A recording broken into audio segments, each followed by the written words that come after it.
Hello guys, so nandito tayo para i-review ang Seiko 57S260350 stainless steel 21 jewels for men na watch.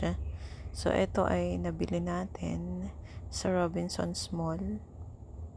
So ito ay limited edition yung kanyang face, yung face color niya. So it is an automatic watch. So pang men siya pero okay din siya sa women, maganda siya. Lalo na kung ang mga iteturn mo ay mga white gold. So ito, hindi siya sobrang bigat. Very lightweight siya. Hindi naman na ramdam na yung bigat niya. Yung typical sa watch.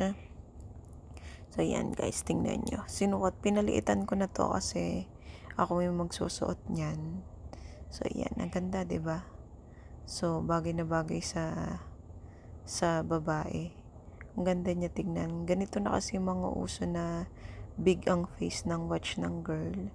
So yan, may warranty card siya. So meron siyang 1-year warranty. Ayan, nandyan yung resibo. So naka-sale to ng 5%. Kaya 5% discount. Kaya inabil ko na. So, yan. Ang ganda niya. Grabe. So, automatic yan. Kailangan siyang isuot lagi. Yan. So, by the way, guys, shout out ko lang po si Robby at saka si Aki. Hi, Aki. Kumusta ka na? Hi, Robby. Kumusta ka na? Maganda ba ang watch ng tita? So, shout out ko lang yung dalawa kong pamangkin, guys. Si Robby at saka si Aki. Hi. So, comment lang guys kung may tanong kayo tungkol dito sa Seiko 5 watch. So far maganda siya. Nasuot ko na siya. So, in-unbox ko lang siya. Tapos ni-review. Thank you guys for watching.